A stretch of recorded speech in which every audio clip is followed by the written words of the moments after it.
Hello everyone, welcome to my channel English Express. आज हम पढ़ेंगे pronouns. What is pronoun? Words used in the place of noun is called pronoun.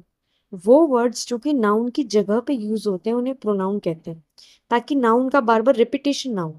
जैसे कि Riya is a student, Riya studies well. तो इसमें रिया 2 बार आया, तो हम क्या करेंगे? रिया की जगह उसका प्रोनाउन यूज करेंगे। Riya is a student, she studies well. देखिए, अगर हम अपनी बात कर रहे हैं तो आई प्रोनाउन यूज होगा। अगर किसी मेल की बात कर रहे हैं तो ही प्रोनाउन यूज होगा। फीमेल के लिए शी, और थिंग्स के लिए इट, या फिर एनिमल के लिए भी इट यूज होता है। और अगर ज्यादा लोग हैं तो दे या फिर वी यूज होगा।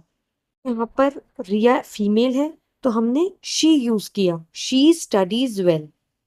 अब देखते हैं प्रोनाउन के टाइप्स क्या क्या हैं।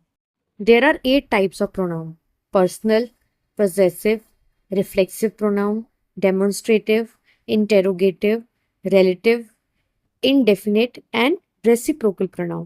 पहले देखते हैं पर्सनल प्रोनाउन क्या होता है। Personal pronoun replaces names of people और थिंग। किसी भी इंसान का या किसी चीज के नेम को रिप्लेस करके जो हम प्रोनाउन का यूज करते हैं उसे पर्सनल प्रोनाउन कहते हैं। पहले देखते हैं कि पर्सनल प्रोनाउन होते कौन कौन से। आई, you, he, she, it, we and they। Radha is dancing, Radha dance कर रही है, तो राधा के लिए कौन सा, राधा लड़की है तो उसके लिए कौन सा प्रोनाउन यूज होगा? She is dancing. Mohan and I R playing, Mohan और मैं खेल रहे हैं, तो हम खेल रहे हैं, we are playing. Possessive pronoun shows ownership. जब भी ओनरशिप की बात होती है यानी स्वामित्व की बात होती है तो पोजेसिव प्रोनाउन यूज होता है। जैसे कि mine, yours, his, hers, ours and theirs. मेरा, उसका। दिस इज माई पेन, तो दिस इज माई पेन का सेंटेंस क्या बन गया? दिस पेन इज माइन, ये पेन मेरा है। This is their cat, that cat is theirs, ये कैट उनकी है। तो जब भी स्वामित्व की बात होती है या ओनरशिप की बात होती है तो पोजेसिव प्रोनाउन का यूज होता है। Next is reflexive pronoun. Reflexive pronoun refers back to the subject. वापस से सब्जेक्ट की बात हो रही है। जैसे कि आप इसको ऐसे याद रख सकते हैं कि जब मिरर में रिफ्लेक्शन होता है तो हमें अपना ही चेहरा नजर आता है, तो रिफ्लेक्सिव प्रोनाउन में रिफ्लेक्शन ही होता है। जैसे I, myself, you, yourself, him, himself, her, herself, it, itself, ourselves and them, themselves। She made it herself, उसने ये खुद किया या खुद बनाया। I hurt myself, तो I का क्या बन गया? myself, मैंने खुद को ही चोट पहुंचाई। Next is demonstrative pronoun. Demonstrative pronouns points out to something. जब हम किसी चीज की तरफ इशारा करते हैं तो हम डेमोन्स्ट्रेटिव प्रोनाउन का यूज करते हैं।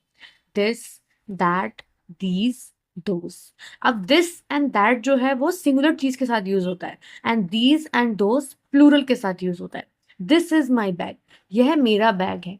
दैट इज राम्स हाउस, वो घर राम का है। दीज आर माई शूज, ये शूज मेरे हैं, तो शूज क्या है? प्लूरल है, इसीलिए दीज का यूज हुआ।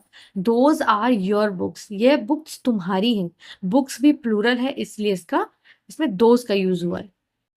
Next is interrogative pronouns. Interrogative pronouns are use to ask questions. जब भी क्वेश्चंस पूछे जाते हैं तो इंटेरोगेटिव प्रोनाउंस का यूज होता है। हु, कौन, whom किसको, whose किसका, which कौन, what क्या। तो ये क्या है? इंटेरोगेटिव प्रोनाउंस है। What is your name, तुम्हारा नाम क्या है। Whose pen is this, यह किसका पेन है।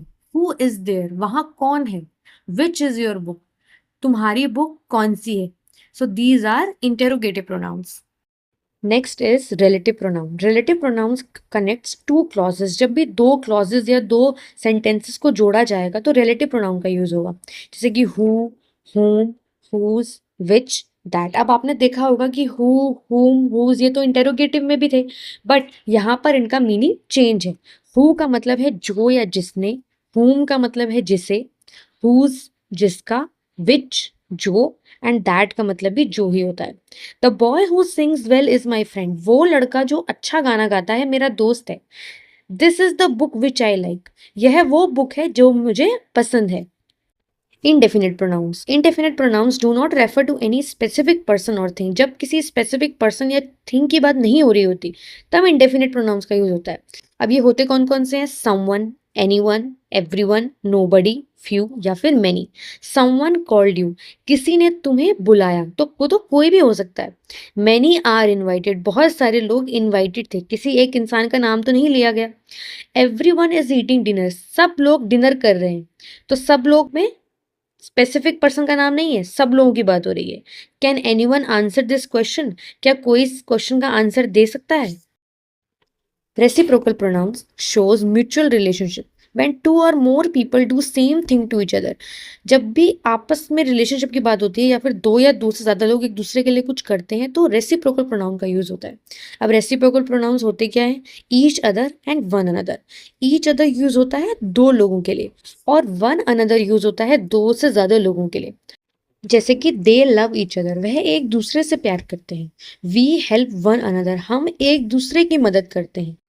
अब ये कुछ क्वेश्चंस हैं, इन क्वेश्चंस के आपको कमेंट करके आंसर देने।